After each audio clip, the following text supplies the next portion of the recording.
વહેલી સવારે પાસોરા વિસ્તારમાં ખાડીમાં કેમિકલ માફિયાઓ દ્વારા ખાડીમાં જલદ કેમિકલ છોડીને જતા રહ્યા, જેના કારણે હજારો માછલીઓના મોત થયા અને આસપાસની વિવિધ સોસાયટી આ ખાડીના કાંઠે આવેલી છે, જેના બોરિંગમાં પણ આ જલદ કેમિકલ મિશ્રિત થઈ શકે અને લોકોનું આરોગ્ય જોખમાય છે. આ વિસ્તાર રાજ્યના આરોગ્ય મંત્રીનો છે.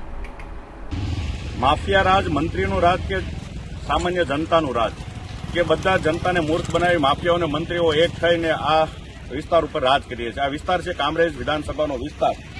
હું મહેશભાઈ અણગણ, પૂર્વ કોર્પોરેટર, આમ આદમી પાર્ટી. પાસોદરા વિસ્તારની અંદર જે પાછળ એક ખાડી આખી નીકળે છે, એ ખાડીની અંદર માફિયાઓએ મંત્રીઓને સંસદ તો ગાલ ઉપર તમાચો માર્યો છે. મંત્રીએ 2 દિવસ પહેલા જ આરોગ્યની બાબતે સિવિલ હોસ્પિટલ ઉપર અચાનક જઈ અને બધી તંત્રની પોલ ખોલવાની કોશિશ કરી. જોકે 2 દિવસ પૂરતું સમાચાર મીડિયાની અંદર આવશે, પાછું પરમ દિવસે એની એ જ પરિસ્થિતિ છે. પરંતુ એનો જવાબ આ માફિયાઓએ મંત્રીના ગાલ ઉપર તમાચો મારીને એવી રીતે આપ્યો છે કે પાછળ જે આખી એક ખાડી નીકળે છે, અને આ ખાડીની અંદર એકદમ જલદ કેમિકલ ભયંકર જે આરોગ્યને ખૂબ નુકસાનકારક છે, અને એ કેમિકલનું કાં તો ટેન્કર અથવા તો એની કોઈ કોથળીઓ એ અંદર ઠાલવીને જતા રહ્યા છે. જે કેમિકલનો નિકાલ યોગ્ય રીતે કરવાને બદલે આવી રીતે કરીને ગયા અને અંદર અસંખ્ય માછલીઓ મરી ગઈ. આ પાણી અહીંયાથી ખાડી વાટે પાસોદરાની વિવિધ સોસાયટીઓની પાછળથી પસાર થાય છે, અને એની અંદર કેમિકલ બોરો આવેલા છે. બોરિંગની અંદર પણ આ કેમિકલયુક્ત પાણી ઉતરશે અને આ જનતાનું જે સ્વાસ્થ્ય છે એ જોખમમાં મૂકવાનું કોશિશ થઈ છે. છતાં આજે માત્ર ને માત્ર તપાસના નામે અલગ અલગ અધિકારીઓ આવ્યા છે, સત્તા પક્ષના લોકો બી આજે પહોંચી ગયા છે.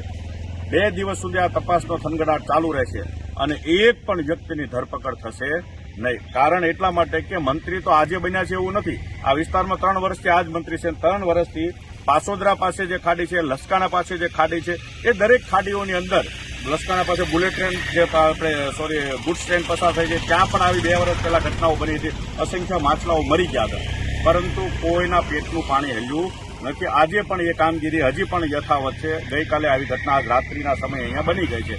હવે સવાલ એ છે કે શું આ બધી સિસ્ટમ કેમ હેંગ થઈને ઊભી છે? કેમ કોઈ આમને સાંભળનારું નહીં? શું કામ? શું બધા જ માફિયાઓ આ ગુજરાત ઉપર રાજ કરે છે? સરકારનું કંઈ ઉપજતું જ નથી. સરકારના મંત્રીઓ, સરકારના ધારાસભ્યો કે સરકારના જે આ વિસ્તાર જ્યાં ઉભા છે, ત્યાં ભારતીય જનતા પાર્ટીના કોર્પોરેટરનું ઘર છે એકદમ નજીકમાં જ, અને ત્યાં પણ આવી ઘટના બની ગઈ છે. મંત્રીનો વિસ્તાર છે, ધારાસભ્ય પાસોદરામાં રહે છે એમનું છે, છતાં જો ભૂ માફિયાઓ, ખનીજ માફિયાઓ કે કેમિકલ ટેન્કર માફિયાઓ આટલા બધા બેફામ હોય તો એને કોણ બળ આપે? સરકાર પોતે જ બળ આપે છે અને એની પાસેથી પૈસા લઈને જનતાનું આરોગ્ય જોખમમાં મૂકે છે. મારી એટલી જ વિનંતી છે કે જે ધારાસભ્ય અને જે આરોગ્ય મંત્રી બન્યા પછી પણ પોતાના વિસ્તારની અંદર આરોગ્ય સુવિધાઓ સુપ્ર રીતે આપી શકતા ના હોય અને આવા માફિયાઓ ઉપર કાર્યવાહી કરી શકતા ના હોય તો મંત્રીઓ શાના? હું આશા રાખું કે તમે કદાચ આ વખતે આ માફિયાઓ જે ટેન્કરો કે અહીંયા જે કોઈ કેમિકલયુક્ત પદાર્થ નાખી ગયા છે અને અસંખ્ય માછલીઓને મારી નાખી છે, લોકોનું આરોગ્ય જોખમમાં મૂક્યું છે, એવાને વિરુદ્ધમાં 2 દિવસની અંદર કાર્યવાહી કરો, એવાની ધરપકડ કરો એવી વિનંતી છે.